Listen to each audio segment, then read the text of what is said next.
Have you ever felt pulled in two different directions? I'm talking about in life, not just worship leading. Maybe as a kid, it was homework versus playtime, or as an adult, maybe it's how do I spend my weekends? Do I rest, or do I get things done around the house? As worship leaders, we live in the tension of real life and spiritual life between now and eternity. I'm Keith, and I help you transform your worship leading and your worship team. And today I'm going to talk about how we live with tension.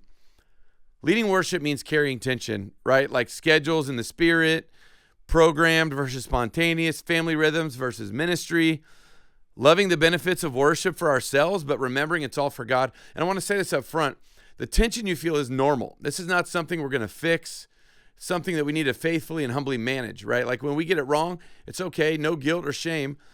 Just notice it and get back to the main thing. And I'm going to be real with you. There are Sundays when the morning feels like chaos in my house. The little kids wake up early. I'm trying to help them get breakfast, and I'm getting ready for church. Or the night before, I got in an argument with my wife, and then 5 minutes later, we're on stage saying, "Come on, church, let's worship. It's all about Jesus. He's faithful." Maybe you've been there, right? Like a toddler meltdown on the way to church, or tough conversation with your spouse right before you leave. Maybe you're just exhausted because you were up late finishing the set, or planning charts, or maybe even working in a different job. And then somehow in the middle of that, we're supposed to lead with joy and confidence. That's the tension. We're not superhuman as worship pastors. We carry the same family responsibilities, emotional ups and downs.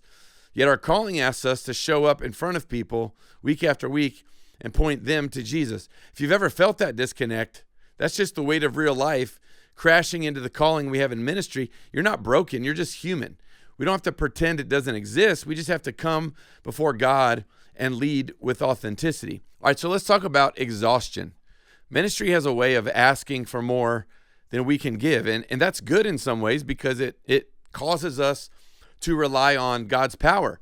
We have rehearsals, planning, recruiting volunteers, meetings maybe during the week, auditions sometimes, pastoral care for the team, and then we add in Sunday after Sunday after Sunday. Sometimes we can barely finish one week before we feel overwhelmed by the one that's coming right at us, right?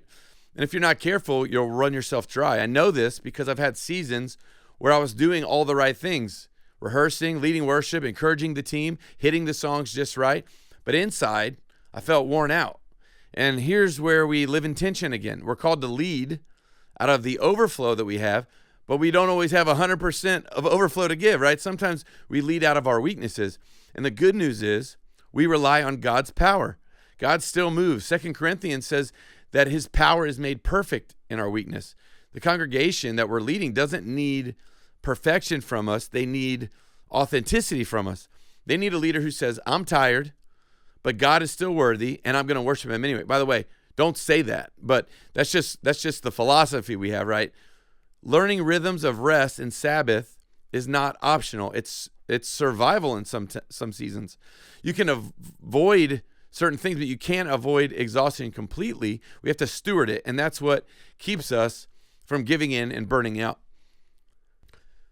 Now let's talk about those actual worship moments. Some Sundays just feel electric, right? Like the band is tight. The congregation is singing. All the songs hit. The presence of God, you can feel it in the room. And we kind of feel like we get glimpses of what heaven's going to be like. And then the very next week feels like you're dragging the room uphill. It seems like everyone's tired. No one's singing. People are disengaged. The sound mix is off. And then even maybe our own heart feels kind of flat. But that's the tension that we live in with worship leadership. We love the peak moments, but we're called to faithfulness in the dry ones. So here's a reminder that I have to give myself. Worship is for God, not for me. Romans 12 says that our true worship is offering ourselves as a living sacrifice. Do we receive something? Yes. Like scripture is clear. We receive his presence. Healing comes. His peace comes. And we have those benefits, but those benefits are not why we worship. If you chase that feeling, you're going to end up disappointed because a feeling is momentary. But if you chase his presence, you're always going to find him, whether the room feels alive, electric, or not. Here's what keeps me grounded.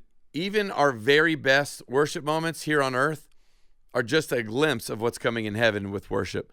Revelation describes every tribe, every tongue, every nation gathered around the throne, worshiping without exhaustion, without distraction, without tension, just pure, unending worship. And until that day, we're going to live in the tension. It's the now and the not yet, the already and the not fully realized, and that's okay. The tension reminds us that our ultimate hope isn't in creating the perfect set list or the perfect Sunday, the perfect worship flow, the perfect congregational song. Our hope is in eternity with Him. So worship pastors, here is my encouragement. Don't carry guilt or shame if you feel pulled in different directions. Family life and ministry life, exhaustion and calling, high moments, low moments. That's the reality on this side of eternity. We're never going to get it perfectly right. Our job is to not solve the tension, but to live faithfully in it. So prioritize your family, build healthy rhythms, lead your team with authenticity, lead worship with authenticity. Most of all, keep your eyes on Jesus.